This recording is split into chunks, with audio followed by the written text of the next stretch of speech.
you about some comments Elon Musk made yesterday. He said that there is $500 to $700 billion in waste and fraud and entitlement spending. He called it, quote, the big one to eliminate. Earlier this month, he also referred to Social Security as a Ponzi scheme. Should Americans expect changes, big changes, to Social Security and Medicare? President Trump has been unequivocally clear on this. He is going to protect Social Security and Medicare benefits and Medicaid for hardworking Americans who paid into these entitlement programs and deserve those hard-earned benefits. And unfortunately, the mainstream media has taken Mr. Musk out of context. I saw a Bloomberg headline that our team actually worked on getting updated and fixed because it was so wrong, and it took Mr. Musk out of context. What he was specifically referring to cutting was the waste and the fraud and abuse that does exist in these programs. According to an IG report from the Social Security Administration, there's more than $70 billion of fraud in the Social Security program alone that we know of. And so the president will continue to protect these programs for hard-working Americans, and actually cutting the waste, fraud, and abuse out of these programs will protect it for hardworking Americans. But Caroline, respectfully, he said around $500 to $700 billion.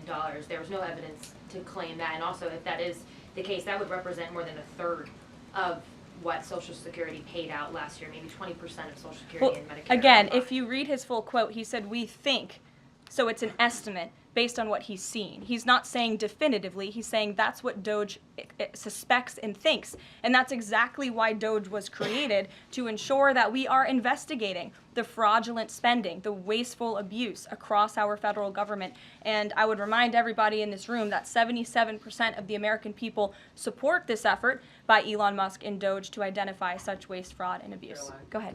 Thanks, Caroline. You're welcome. If we could just step back for a second. When President Trump last addressed the BRT when he was on the campaign trail, his big push was on tax cuts.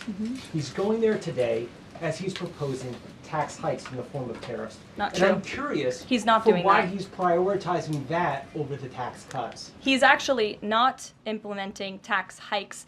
Tariffs are a tax hike on foreign countries that, again, have been ripping us off. Tariffs are a tax cut for the American people, and the president is a staunch advocate of tax cuts. As you know, he campaigned on no taxes on tips, no taxes on overtime, no taxes on Social Security benefits. He is committed to all three of those things, and he expects Congress to pass them later this year. I'm sorry, have you ever paid a tariff? Because I have.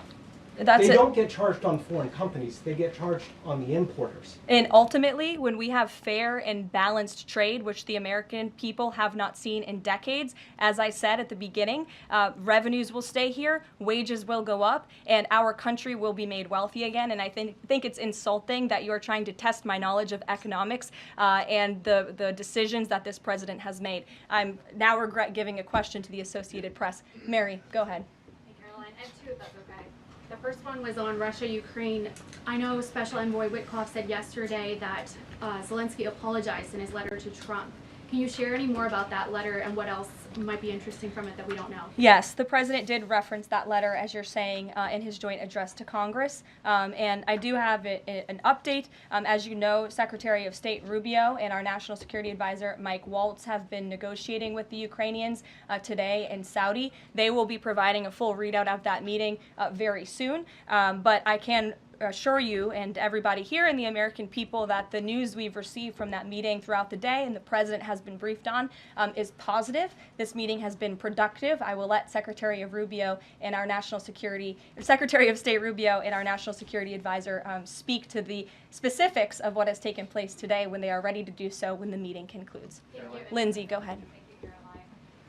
Referring to Mahmoud Khalil, the president has said this is the first of many arrests like this. Does the administration have a rough estimate of how many arrests you're planning to make similar? I don't have an estimate. I do know that DHS, based on very good intel that they have gathered at the direction of the president's executive order, which made it very clear to the Department of Homeland Security that engaging, as I said, in anti-American, anti-Semitic, pro-Hamas protests will not be tolerated. So since the president signed that executive order and since Secretary of Known has taken the oath at DHS, they have been using intelligence to identify individuals on our nation's colleges and universities, on our college campuses, who have engaged in such behavior and activity. and especially illegal activity. And so I don't have a readout on how many arrests will come, but I do know that DHS is actively working on it.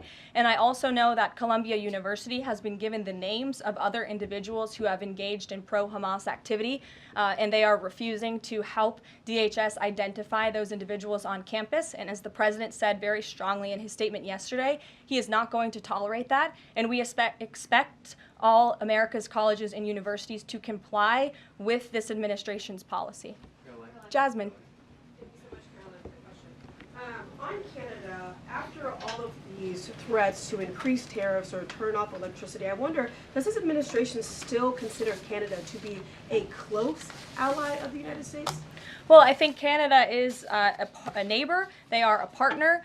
They have always been an ally. Perhaps they are becoming a competitor now. But as the president also laid out in his Truth Social post today, he believes that Canadians would benefit greatly from becoming the 51st state of the United States of America. And I actually looked into some of the research about the cost of living in Canada, and the cost of living is much higher than it is here in the United States of America. The average cost of a home in Canada is much higher.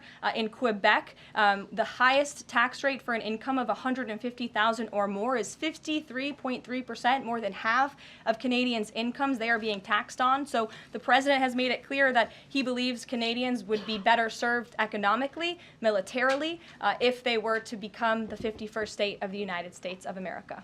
Reagan. Thank you, Caroline. A week ago, Attorney General Bondi said a truckload of Epstein files had been delivered to her office from the SDNY. When can we expect those files to be released to the public? I would defer you to the Department of Justice. I don't have a timeline here. Do you have any update on the JFK files? I don't at this moment. Again, I would defer you to our DNI director, Tulsi Gabbard, and also the Department of Justice. I know that they are working on that diligently, as the president requested them to do. Christian. Thanks, Caroline. Two questions, since we've been talking a lot about tariffs. Have there been any updates on standing up the External Revenue Service to collect revenue from that? Well, we need reciprocal tariffs to go into effect first, and as you know, the president will be rolling those out on April 2nd, and then the next start of that process is collecting that revenue to ultimately create the External Revenue Service, which Secretary Lutnick is working very hard on and is quite enthusiastic about, if you have noticed from his media interviews. Can the president do that through executive action, or will it require legislation? Well, the president already signed an executive order to direct the Secretary of Commerce to establish the External Revenue Service, or at least to identify ways in which it can be done. I would defer you to the Department of Commerce for more on specifics on that. Sure, in the back. Thank you very much, Carolina. I have a few questions on South Korea and North Korea. First question, as you know, South Korean President Yoon has been released from illegal detention.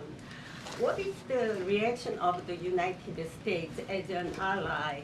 Is there a possibility of a summit with President Trump when President Yoon returns? Second question on North Korea. North Korea launched the several ballistic missiles into the west coast yesterday. What is the White House's reaction on this? Sure. Thank you very much. Yes, I'll start with your question on North Korea. We condemn these actions, and we call on North Korea to stop their unlawful and destabilizing actions. As for South Korea, the U.S. and Republic of Korea's alliance is ironclad, and the Trump administration remains in close contact with our South Korean counterparts as we work together to promote a free and open Indo-Pacific.